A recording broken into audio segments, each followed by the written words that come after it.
Olá, está no ar mais uma edição do programa Delas. Um programa criado pela Câmara Municipal de Aracaju em prol das mulheres e para debater pautas importantes sobre o universo feminino.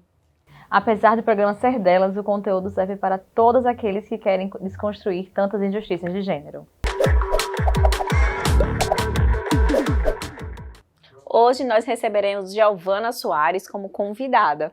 Ela que é travesti, militante, assessora parlamentar e vai contar um pouquinho da sua trajetória em projetos sociais e os desafios das travestis e transexuais na sociedade. Seja bem-vinda, Giovana. Obrigada.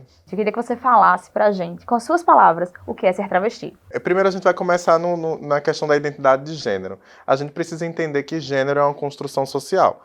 A gente não nasce homem e mulher, nós nascemos seres humanos e os seres humanos, para se organizar enquanto sociedade, eles criaram os papéis de gênero e o que a gente entende por gênero.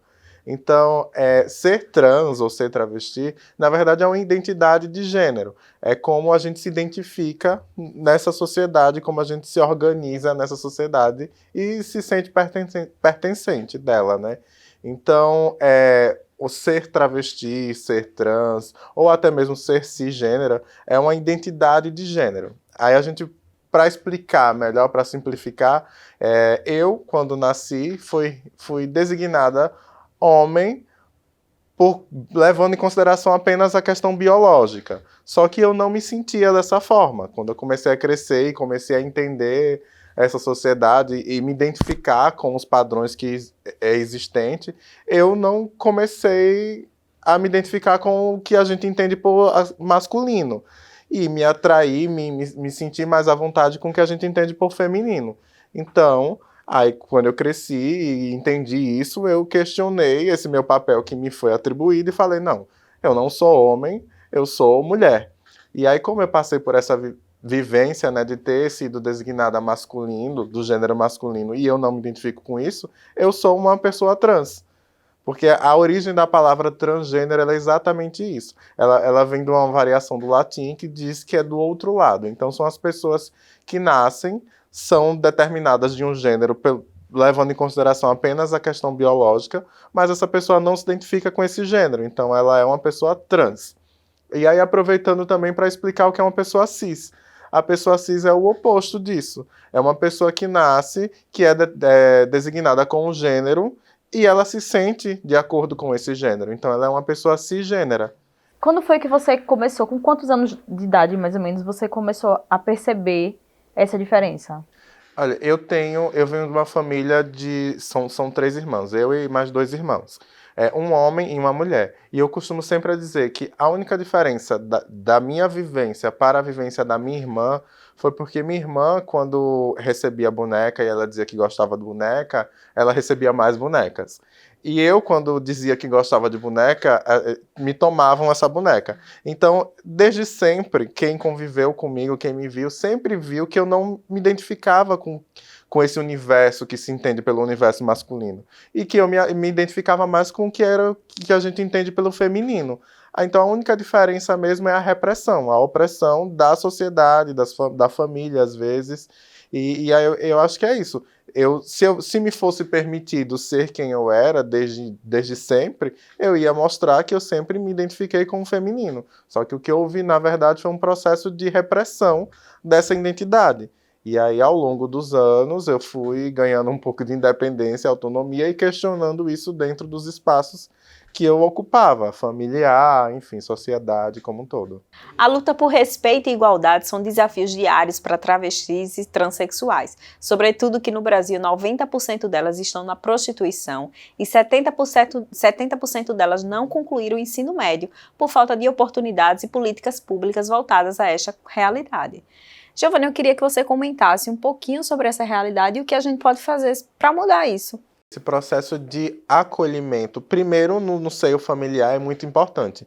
Isso define muito a nossa trajetória de vida, porque quando você começa a demonstrar que você não se identifica com o gênero que foi lhe atribuído e você começa a ser reprimida, oprimida, que é o que aconteceu comigo e acontece com a maioria, automaticamente você sente que aquele espaço você não é bem-vinda. Então, se você não se sente confortável e não se sente pertencente e bem-vinda do espaço familiar, você não vai se sentir em nenhum outro espaço. Então, eu acho que o primeiro ponto é a gente começar a entender e respeitar a individualidade dos sujeitos, principalmente das crianças, para a gente começar a acolher as diferenças e aí sim a gente começa a dialogar nos espaços públicos, nas escolas, enfim. Então, eu acho que é isso. A primeira base é a família e segundo é a educação. Porque eu acho que para a gente mudar qualquer coisa nessa sociedade é através da educação, é através da conscientização. Então, e boa parte da infância, a criança fica entre a família e a escola. Então, a gente precisa trabalhar, sim, com responsabilidade as questões de gênero já na primeira infância. Não só as questões, quando a gente fala questão de gênero, a gente não fala só a questão das pessoas trans e LGBTs. A gente fala também sobre o machismo, que é estrutural, sobre o racismo, sobre essas violências como um todo, que são naturalizadas e enraizadas na nossa sociedade.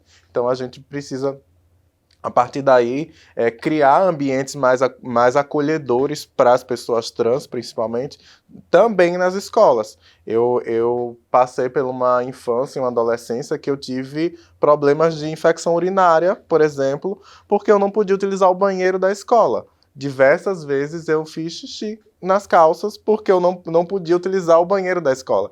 Então a gente parte daí. É um processo de desumanização tão grande que a gente precisa hoje está discutindo a possibilidade de um projeto de lei para que as pessoas trans possam fazer suas necessidades fisiológicas. Então, assim, é por isso que é importante a gente ocupar espaços e a gente ir desconstruindo essas preconceitos ou conceitos deturpados para a gente conseguir ir avançando. Então, a gente precisa, sim, de um ambiente acolhedor familiar, mas a gente precisa, sim, de uma sociedade que entenda as nossas diferenças e acolha essa diferença, né? Eu acho, inclusive, que a questão da família, eu acho que começa como ponto principal, porque a partir do momento que você se sente acolhido dentro de casa, seja você hétero ou homossexual, você se sente preparado para enfrentar as coisas e se bater lá a cara, decepcionar, você sabe para onde voltar. E quando você bate a cara e você não tem para onde voltar, você acaba procurando os meios mais fáceis. E eu acredito que até que esses dados comprovam isso, porque o número de 90% da população trans e travesti na prostituição, eu acho que É um reflexo, né? É um ciclo. Eu conheço meninas que foram expulsas de casa com 13 anos de idade. Então você pega uma criança com 13 anos de idade, você joga essa criança na rua e fala, se vire. E aí o que é que tem para essa criança sobreviver? Infelizmente ainda é a prostituição. Então não é uma ciclo. escolha, né? Não é uma um escolha. Destino que foi dado. Exato. Sem perguntar se era aquilo que... Não, eu só tenho isso aqui. Exato. Eu venho de uma geração em que a perspectiva de futuro minha era me prostituir, sair para fora do Brasil, fazer minhas plásticas e voltar bem financeiramente para ninguém para ninguém falar nada, inclusive para minha família, né? não questionar. Isso. Então é isso. A gente ainda bem, a gente vem desconstruindo isso, mas ainda é uma realidade de muitas. Então, a gente precisa, sim... o problema não é a prostituição. A gente não tem nada contra a prostituição. O problema é ela ser compulsória, ela ser a única possibilidade de vida. É dar essa como única opção. Né? Não foi uma escolha, é uma única opção. Você só tem isso, então você não teve o direito de escolher o seu caminho, né? Exatamente. Então é isso, quando você não tem um acolhimento familiar, primeiro, e aí você vai para uma escola, e aí você sofre toda aquela transfobia dos colegas.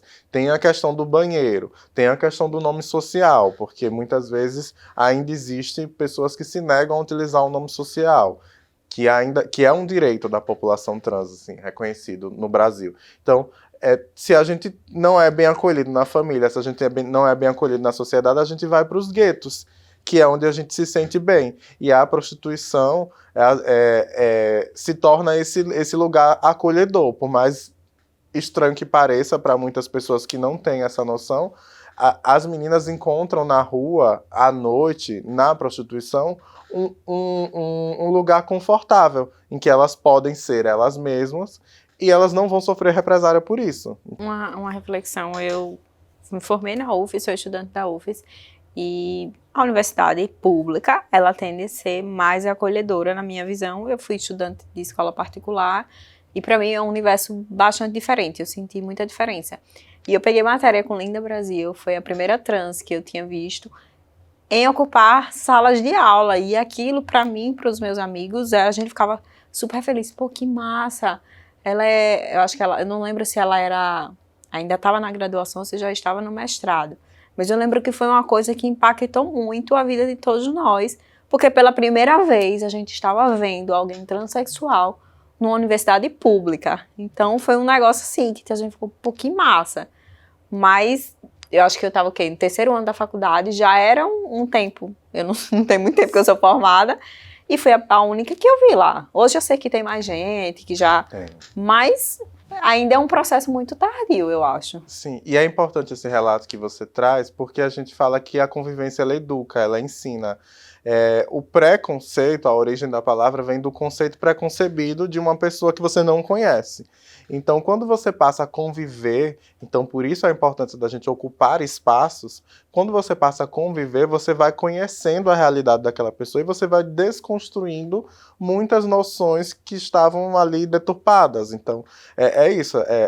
A Linda, ela foi a primeira mulher trans a utilizar o nome social na Universidade Federal de Sergipe. Foi através dela que surgiu a portaria de nome social na UFES. E hoje, graças ao universo, tem várias outras pessoas trans. A gente tem hoje um coletivo de pessoas trans, estudantes da Universidade Federal de Sergipe. Então, é isso. Ocupando espaço e também não ocupar só por ocupar. É ocupar e trazer para esse espaço as pessoas que não conseguem chegar. O Brasil é o país que mais mata travestis e transexuais do mundo, e a expectativa de vida não supera os 40 anos. 41% das trans são portadoras de HIV. Eu queria que você falasse um pouquinho sobre esses números assustadores e a importância de ter políticas públicas que trabalhem efetivamente em favor. Pronto, eu vou começar pela questão do HIV. Existe um estigma de que a população LGBT ela é mais suscetível à contaminação do vírus. E que, na verdade, isso não é fato. A gente, de fato, tem mais dados da população LGBT porque existiu políticas públicas de conscientização, de testagens em massas. Então, assim, o fato das mulheres trans e travestis serem mais positivadas com o vírus é porque elas 90% estão na prostituição, e prostituição é uma profissão de risco para se contrair o vírus. Então, o que se vê hoje, nos dados mais recentes, é que o número de pessoas heterossexuais, e principalmente mulheres heterossexuais, vem testando positivo. A gente tem um dado pequeno para falar sobre os homens, porque os homens eles não procuram fazer o teste. Não se faz a testagem. Muitos casais heterossexuais ainda acham que o preservativo é para prevenir gravidez. E não é só para prevenir gravidez, é também para prevenir gravidez. Então, aí que vem a importância da gente ter uma política pública séria de informação. No Brasil existiu, eu falo existiu porque desde esse governo a gente vem sofrendo um desmonte na política pública de AIDS, HIV e AIDS, mas no Brasil existiu um período que se investiu muito na conscientização, na testagem, em políticas de saúde de ISTs. Então, isso é reflexo disso. A gente tem dados para que a gente possa falar através desse reflexo dessa política pública. Então, a gente precisa que invista-se mais nessa política e de uma conscientização geral, que a gente acaba tirando esse estigma de que HIV é necessariamente um vírus que só é contaminado pelas pessoas trans ou LGBTs. A gente teve agora dezembro vermelho, e os números, eu fui fazer uma pesquisa rápida para fazer umas postagens, inclusive aqui para a Câmara, e os números, assim, é um grande retrocesso, né? Os números me assustaram muito. Claro que a gente sabe que tem 2 anos aí de pandemia e que isso impactou muito o sistema de saúde como um todo, mas os números de contaminação, não sei se de contaminação, não me recordo agora, mas os de casos confirmados de HIV, porque eu não sei, não vou te dizer que sei o tempo do dia que você se contamina para o dia que a gente consegue identificar, eu não sei te dizer. Mas os números mostravam um retrocesso de 10 anos para cá, muito grande. E falava muito sobre a população LGBTQIA+, que aumentou bastante. E aí aumentou bastante porque vem dessa história que você falou agora da questão da testagem. Né? A gente tem dados desse público porque esse público ele é testado com mais frequência. Se a gente for colocar isso, né, em consideração com um hétero, um casal hétero que vai para uma ginecologista e vai para um urologista, muitas vezes não é pedido isso. Eu fiz a primeira vez que eu fiz teste, na gravidez. Exato, né? Isso. E aí é que eu falo, a questão da política pública. A maioria das mulheres heterossexuais só descobrem que vivem com HIV quando estão grávidas e que fazem o teste. Então, isso é um problema, assim. Existiu e ainda existem algumas iniciativas de testagem em massa das profissionais do sexo, da população LGBT. A gente tem um projeto de fluido oral que algumas ONGs vão nos pontos de prostituição e testam através da mucosa, e aí já identifica rapidamente se a pessoa está contaminada ou não, e aí a partir daí ela vai para aqui em Aracaju seria o SEMAR, para poder fazer o teste sanguíneo mesmo. Então é isso, esses dados ele é muito reflexo de uma política pública que existe e existiu e vem cada vez menos sendo desmontada, né, para, enfim, mapear isso. Então, a questão da expectativa de vida de 35 anos, ela não gira só em torno da questão do vírus. Sim. É um dos fatores. Mas se a gente for pensar, a maioria das pessoas trans que morrem no Brasil são por assassinatos. E assassinatos com requinte de crueldade. Então, não é uma pessoa que morreu de uma bala perdida. Não, é uma pessoa que foi apedrejada, foi ateada a fogo viva, que foi esquartejada, que teve o seu coração arrancado e colocado uma santa no lugar. Então, essa violência que a gente está falando. E é isso que acaba trazendo a nossa expectativa para um número tão baixo. Enquanto a expectativa de uma pessoa cisgênera no Brasil gira em torno de 85 anos. Então, é um absurdo a gente falar que existe uma população ainda hoje que tem uma expectativa de vida tão baixa. Historicamente, a gente só teve uma população com expectativa de vida assim no tempo da escravidão, que era a expectativa de vida de uma pessoa escravizada. Então, ainda hoje a gente tem uma população que tem a mesma expectativa de vida, então é alarmante. E a gente precisa dar visibilidade, dar voz a essas pessoas e criar ferramentas, fomentar políticas públicas para que a gente consiga reverter isso. É um número que me chocou quando eu vi, 35 anos, é muito jovem, né? Tipo, a gente não consegue imaginar. A gente estava conversando aqui antes de começar o programa e uma das perguntas de Leilane foi do quanto você sofria de violência. Você ainda sofre esse tipo de violência? E aí, na mesma hora, eu falei, claro que sofre. E você relatou algumas situações que pra gente parece meio surreal, mas que faz parte do seu dia a dia, como você estava falando, né? Sim, é um processo de violência constante, assim, você ter que estar todo dia, todo instante, reafirmando o seu gênero, dizendo que não, como aconteceu no Big Brother, que muitas pessoas até se comoveram, falaram, meu Deus, eu não sei, mas assim, aquilo que aconteceu é uma realidade que acontece na vida de toda pessoa trans, diariamente a gente tem que estar dizendo e explicando às pessoas que não é ele e que é ela. Então, é um processo constante. Fora outras questões que eu falei, como a questão do banheiro, porque ainda assim se discute essa questão, porque eu acho extremamente exaustivo a gente ter que discutir onde seres humanos vão fazer necessidades fisiológicas, porque é isso que se faz dentro de banheiro. No mais, retocar uma maquiagem. Mas a gente ainda precisa discutir, a gente ainda precisa de política pública para poder garantir determinar, esse direito mínimo, né? Exato, que seres humanos façam necessidades fisiológicas. Então, é todo um processo de exclusão, de marginalização de uma população que gera esses dados que são tristes e são alarmantes. O Brasil, além dele ser um dos países que mais mata travestis e pessoas trans no mundo, ele está 50% a mais na frente do segundo lugar. Então, é um processo muito maior de marginalização. E também tem um dado que sempre que eu falo sobre os assassinatos, eu gosto de trazer também esse dado para mostrar um pouco da hipocrisia que a gente vive nesse país. O Brasil é o país que mais mata, mas há alguns anos atrás, um site de conteúdo adulto divulgou que o Brasil é o país que mais pesquisa conteúdo pornográfico dessa população. Então, o país que mais mata também é o país que mais deseja. Então, isso diz muito de quem é que de fato está nos matando. Então, por que de fato esses assassinatos? Eu acho que quando a gente começa a naturalizar, por exemplo, as relações com pessoas trans, quando a gente começa a conviver com essas pessoas, quando a gente começa enfim, se relacionar afetivamente com essas pessoas, a gente vai desconstruindo isso e vai mudando isso. Giovana hoje ela faz parte da ONG Amo Ser Trans. Eu queria que você contasse um pouco pra gente sobre a sua trajetória nela e qual a contribuição dela para a sociedade, né? O que essa ONG traz para a sociedade. Então, a Associação e Movimento Sergipano de Transsexuais e Travestis, ela é uma ONG, ela foi criada justamente para a gente discutir a temática trans para além do nicho da saúde.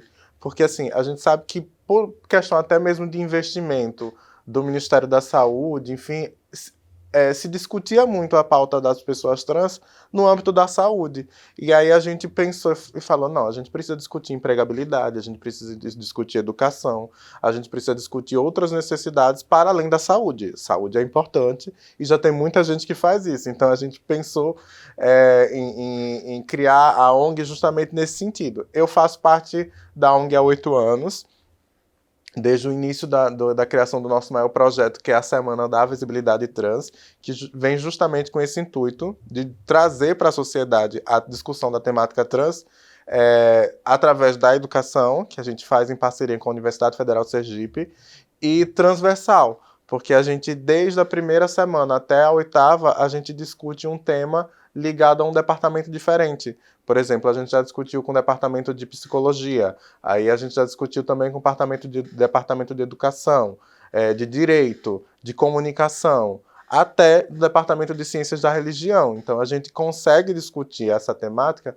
em vários departamentos da universidade, e aí a gente consegue também atingindo um público diferenciado e que a gente vai aos poucos nesse trabalho de formiguinha provocando as pessoas a pensar, dentro até desses cursos, o que elas podem fazer para diminuir essas realidades que a gente trouxe aqui. O Brasil, ao mesmo tempo que é o país mais transfóbico do mundo, teve um recorde de candidaturas de pessoas trans em 2020. Isso eu acho que já é uma vitória, né? Eu queria que você falasse um pouquinho sobre esse processo de ocupação de espaços públicos de poder, né? E o que isso significa desde 2020 para cá. Eu acho que isso é um recado muito grande, né? A gente viveu nesses últimos anos e vem vivendo uma repressão muito grande, tanto que o número de assassinatos só vem crescendo e o número de repressão vem aumentando. E aí, em resposta a isso, eu acho que a população brasileira como um todo, seja cis, trans, LGBT ou não, deu um recado, que a gente não aguenta mais tanta violência, que a gente não aguenta mais tanta exclusão social e que a gente quer ver mais de nós representados na política e ocupando esses espaços. Eu acho que, acima de tudo, isso foi um recado de toda a população brasileira para esse conservadorismo, para esse ódio, que a gente não aguenta mais e que essas pessoas precisam ocupar espaços de poder, que essas pessoas precisam ser inseridas na sociedade e que elas precisam, sim, de fomentar políticas públicas, não só para a população LGBT, mas para toda a população. Porque se a gente está falando de uma população que ela eu não gosto de medir em escalas de opressão, mas se é uma população que na nossa sociedade está abaixo dessa pirâmide, se essa população sobe, toda a sociedade sobe junto. Então, não dá para a gente falar sobre a violência que as mulheres trans e pessoas trans sofrem sem falar sobre machismo, por exemplo. Porque a misoginia, o ódio ao feminino, ele vem justamente daí. Então, o problema das mulheres trans serem tão perseguidas é justamente isso. Porque a gente reivindica uma identidade feminina. E aí causa essa revolta toda. Como é que a gente nasce no gênero que é determinado como predominante, como opressor? E aí a gente não reivindica um outro lugar, sabe? A gente não se conforma com esse gênero e quer o outro lugar. Isso gera essa revolta. Então, muito da transfobia, do feminicídio, do transfeminicídio, ele vem do machismo. E também não dá para a gente trazer isso sem discutir raça, porque se a gente for olhar em todos esses dados que foi trazidos aqui, a maioria das mulheres trans que são assassinadas são mulheres trans negras. A maioria das mulheres trans que evadem das escolas são mulheres trans negras e homens trans negros. Então não dá para a gente discutir esses temas sem transversalizar. Inclusive também... Ligados, né? Exato. Inclusive também trazer a questão econômica. Essas pessoas, elas têm identidade de gênero, têm raça e têm classe social, tem um lugar economicamente falando. Então, assim, também eu trago essa perspectiva. Por ser uma mulher socialista, eu acho que não dá para a gente vencer essas violências sem também vencer o capitalismo, porque o capitalismo ele acaba fomentando essas violências, porque ele se estrutura através disso. Giovana, assim, para finalizar, a gente falaria aqui muito mais, mas uma coisa que eu ouvi há algum tempo e eu fiz uma reflexão é que a gente sempre se coloca, me explique isso, me ensine isso, e a gente já não vivemos mais em um mundo que não tenha tanto acesso, né? A gente tem tanto acesso à informação, a gente pode ter... a gente pode aprender de tantas formas, não é uma obrigação de quem passa pela opressão ensinar. E esse papel que as outras pessoas colocam, e esse peso que as outras pessoas colocam, mas me diga o que é isso, eu não sei, me ensine, e aí se coloca nessa situação de me ensine, não sei e tal, como uma maneira, muitas vezes, de se vitimizar, né? Eu fiz isso porque eu não sabia. Quando a gente sabe que hoje não é desculpa mais para esse tipo de situação. E aí a gente, no papo anterior, você falou sobre isso, né? Tô tão cansada de ficar explicando e tal, mas infelizmente ainda é uma grande necessidade, porque até a gente falando aqui sobre isso, a gente sabe que alguém em casa vai ouvir, vai, né, conseguir aprender nem que seja um pouquinho. Aí eu queria só que você finalizasse me falando sobre isso, assim, esse papel de sempre ficar ensinando, né, explicando e tal, do quanto é cansativo, né? Eu quando me coloco enquanto militante, enquanto ativista, estou à frente de um movimento que pauta a educação, então eu me coloco às vezes nesse lugar de ser essa pessoa que tem que ter essa paciência de ensinar. Mas o que não quer dizer que toda pessoa trans tenha que ser tão paciente que tenha que estar explicando. É como você falou, a gente vive num mundo globalizado, a informação está na nossa cara, assim. Por mais que a gente tenha ainda uma parcela da população que não tem acesso à internet, que não tem acesso a essa tecnologia, mas ainda assim a maior parte tem. Então, não dá para a gente ficar justificando violência de eu não sabia. Eu vou trazer mais uma vez a questão do programa do Big Brother, porque é um programa que alcança as massas. A gente vê as pessoas justificando, mas é porque eu sou do interior, mas é porque eu venho de família humilde. E isso não justifica.